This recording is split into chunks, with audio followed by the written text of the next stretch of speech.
You alright guys, how's it going? It is David Claydon from KZR Racing once again, and welcome back to my F1 23 breaking point for the start of Chapter 10 as we pick up at the Butler Estate in the UK several weeks later with Devon's sudden retirement. The team at Sport are forced to scramble in an attempt to find a driver who can replace his performance on track. So if you did miss the last episode, Devon had to retire from Formula 1 outright due to problems with his hearing. He couldn't hear anything, and that was affecting his equilibrium and causing him to tunnel vision, and that was what caused him to crash out at Imola. So, big surprise there, but I get the feeling this is going to open the door for someone new, someone we may have seen before.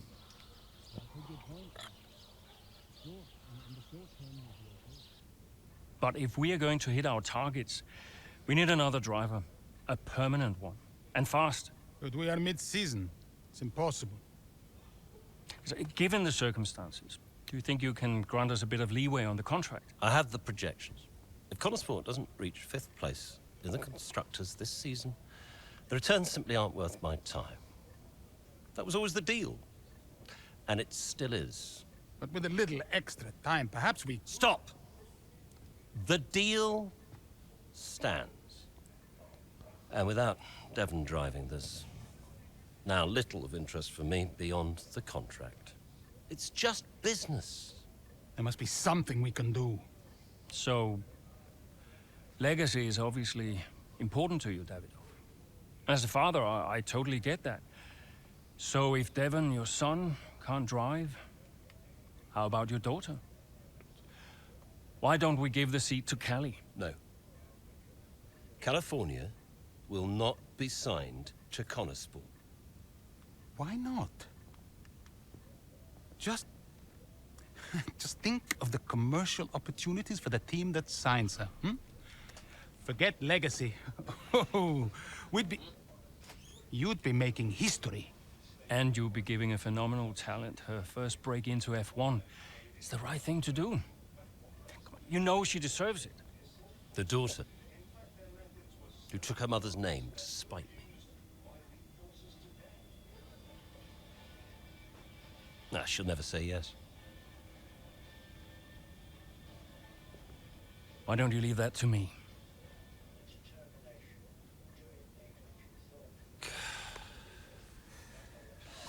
Contract still stands, Ackerman.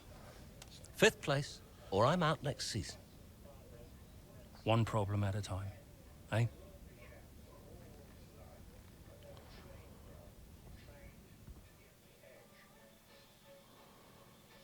The Spanish Grand Prix several weeks later. The F1 calendar waits for no one. While Casper and Andreo work to secure a permanent replacement for Devon, the team must turn its attention to the Spanish Grand Prix.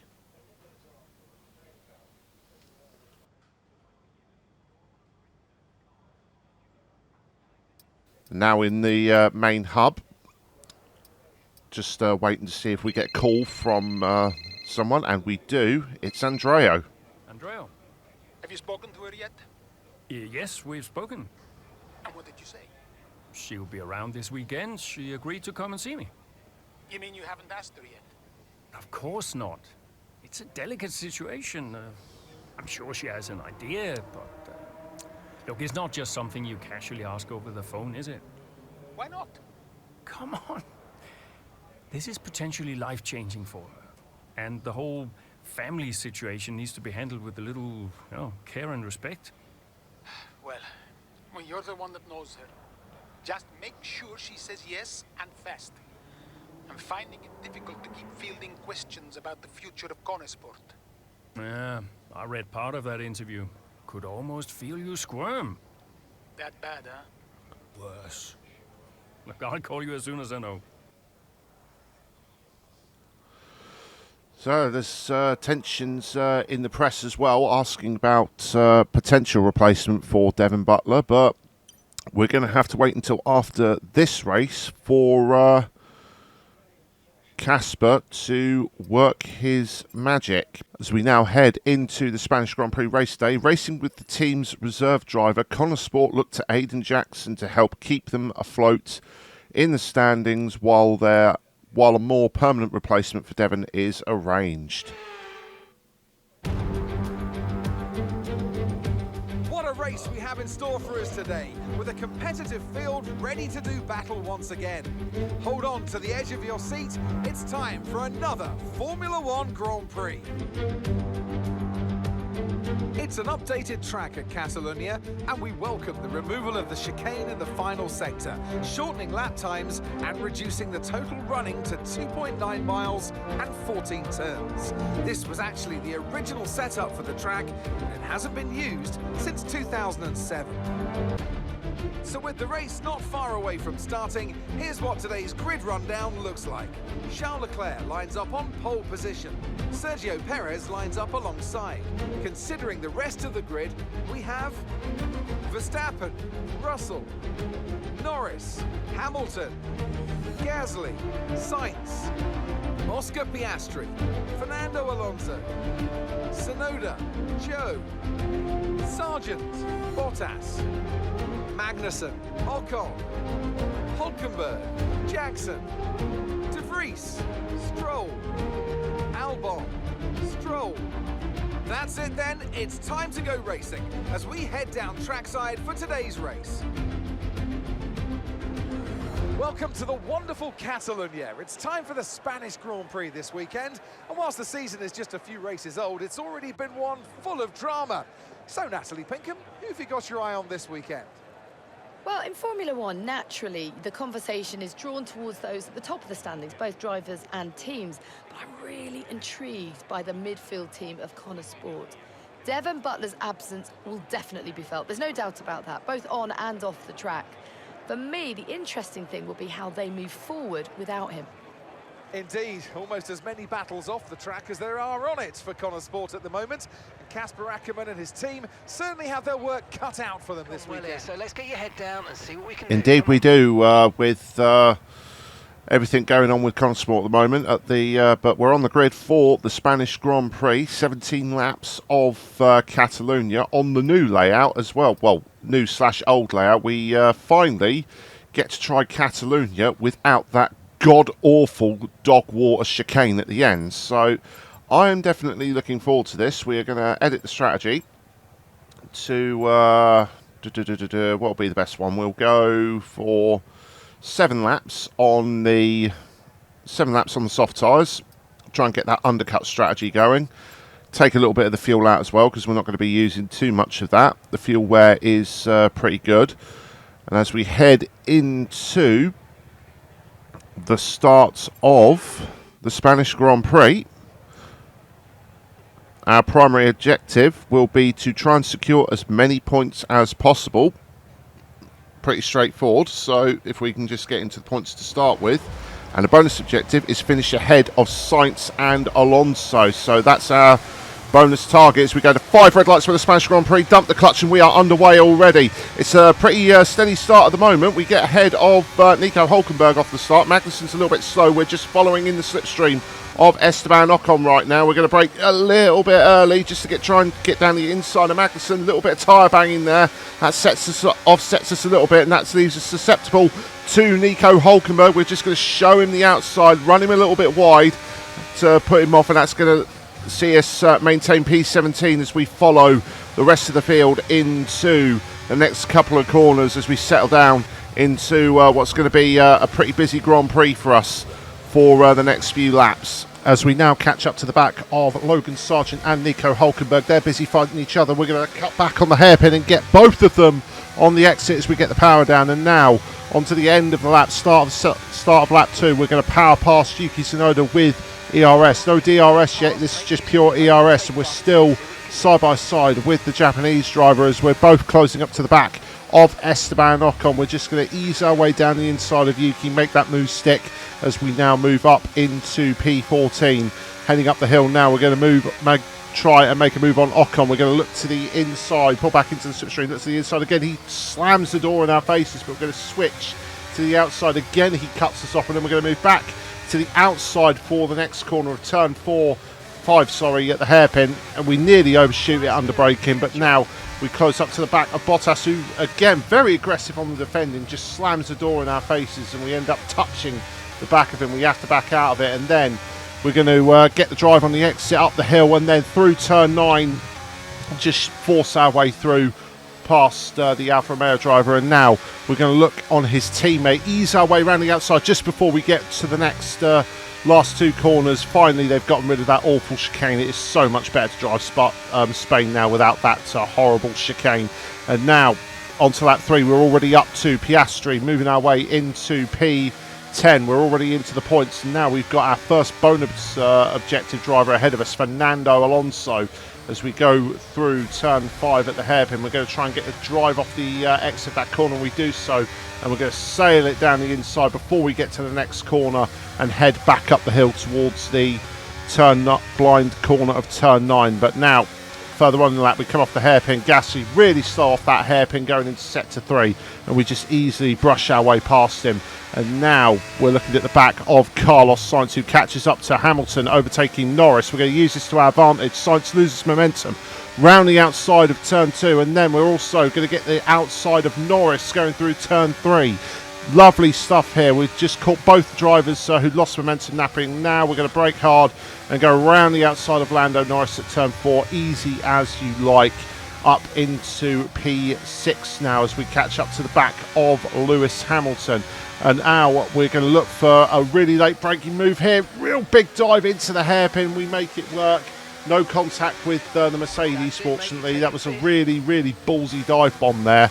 But that was one I feel like we had to make, as now Russell ahead of us onto lap 5 is going to overtake Charles Leclerc. Are we going to catch Leclerc unawares with his lack of momentum? We're going to look around the outside of turn 3. No, Charles Leclerc has that covered. But now we're going to go. We're going to brake a little bit early here. I didn't want to get too close to Leclerc in the brake zone, so we're going to think about our move here, coming onto the exit of this hairpin where we've been getting really good traction, and we're going to do it again. Charles Leclerc really slow as he tries to cover the inside, but we force the issue down the inside as we go back up the hill again, and that is now P4 in the books. And now we're going to chase Russell down onto the main straight. This is going to be a bit more easier move. DRS open, get the fastest lap in the process, and we move up into P3 hopefully as Russell. We come off the ERS, but Russell is still with us, but we're going to get into the brake zone down the inside, and we are up into the podium position now of P3 as we move on to the end of lap 7, our pit stop window. We catch up to Sergio Perez, so we've got some good pace here, but hopefully with this undercut we're going to gain those positions on Perez and hopefully catch up to Verstappen in the process. But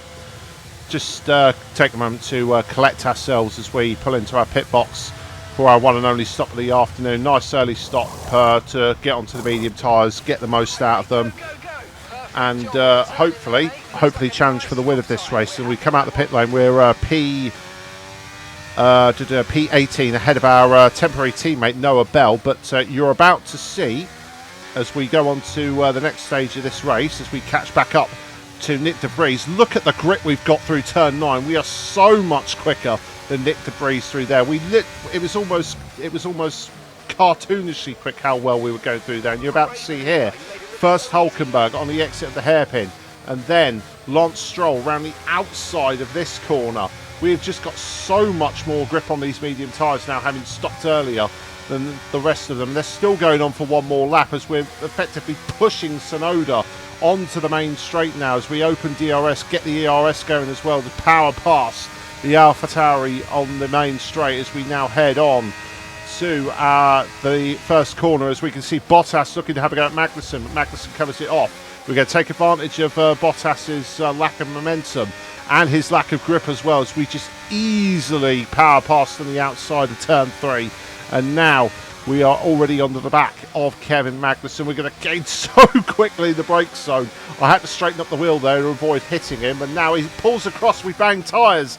Magnussen really aggressive in his defending, but we're just going to go around the outside of turn 5 and up into P13. And now we've already caught onto the back of Guan Yu Zhou around the outside at P12. Sorry, we're now into P11 ahead of Guan Yu Zhou. Sorry about that. I thought that was P13 and P13 and P12, but it wasn't, as the Renault of Esteban Ocon ahead of us pits, and we now go down the main straight. Loads of drivers making their pit stop, including one Max Verstappen. We have gained massively on that undercut. Still in the pit exit.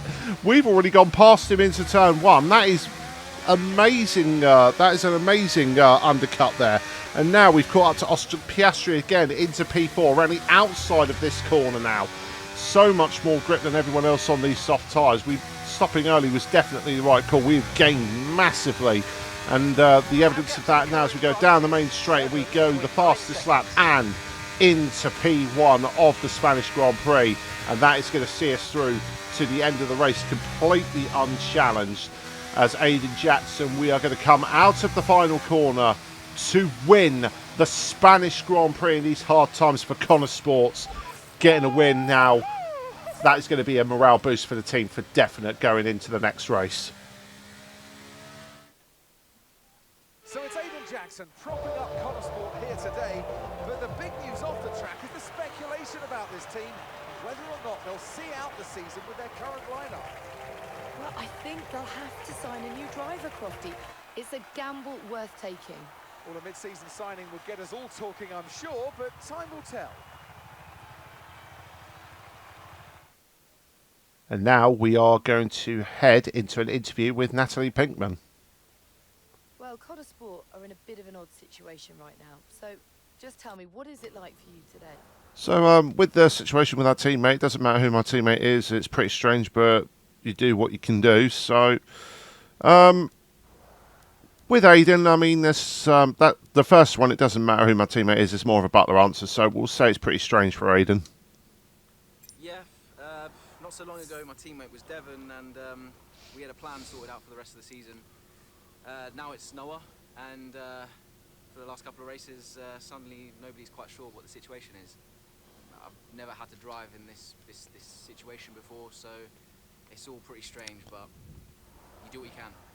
Most importantly, how is Devon? And how are you finding it without your teammates? So again, several answers here. Devon will be back even if it's just to annoy me. I never thought I'd say, but I do miss him, and say we're all concerned about him. We're going to go for the PR answer, which is we're all concerned about him. Yeah, I know as much as everybody else, so you know I saw what happened. Obviously very worried for him, and as is everybody else. And you know I know he's not fit to drive for us right now. As far as I know, he's working super hard to return to the sport, and yeah, I wish him well. Well, there's a lot of talk about what happens if Devon doesn't return. Would Connor Sport be looking for a new driver, do you think?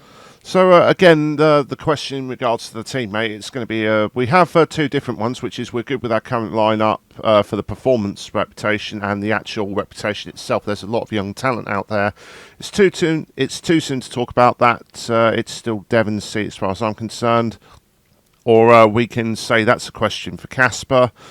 So I'm leaning towards that's a question for Casper, or there's a lot of talent out there. So I think in regards to the teammate, we can say that's just a question for Casper, but he's in the middle of talking to what we assume is Callie right now. So we're going to go with the reputation answer, which is there's a lot of young talent out there. It's not for me to say, but I think it could be a real opportunity for the team to make an exciting signing. There's a lot of talent out there hungry for a shot in F1, and Connor Sport could find themselves in a perfect position to offer them one. That's great, thank you. So with the questions from Natalie lined up, we head to the post-race of the Spanish Grand Prix. With the Spanish Grand Prix in the books, Connor Sport set their sights on securing their driver lineup for the remainder of the 2023 season. As we go to Casper's loadout here, we got. We'll probably find out what's going on in the next chapter as we get a call from Aiden. Hey, Casper, you wanted to speak to me? Yes, I did. Shoot. Nothing major, really. To be honest, I just wanted to thank you. Oh. What for? I'm, just doing my job. No, it's more than that. Well, I know why you stayed on the team. And, well, I won't lie to you, it's not been easy. Yeah, you can say that again. Yeah, but you really stepped up. It's good for me to know that I've got someone like you to rely on. Always. Yeah. Look, Aiden, I'll warn you, things may not get any easier, at least not for a while. but well, we've got something in the pipeline. A potential new driver, and a damn good one. Who is it? I can't say, not yet. It's a bit of a gamble, but if they agree, we could have something special. Nice. And, how is Devon? Fine. I think... I'm not sure. I mean, Davidoff has closed the door on that one, but... Yeah, he tells me Devon is in a good place, though.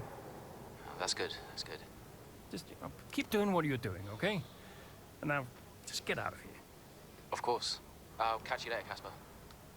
It's good to see the student mentor thing is still there with Casper and Aiden, but yeah, still questions about Davidoff, and there's nothing in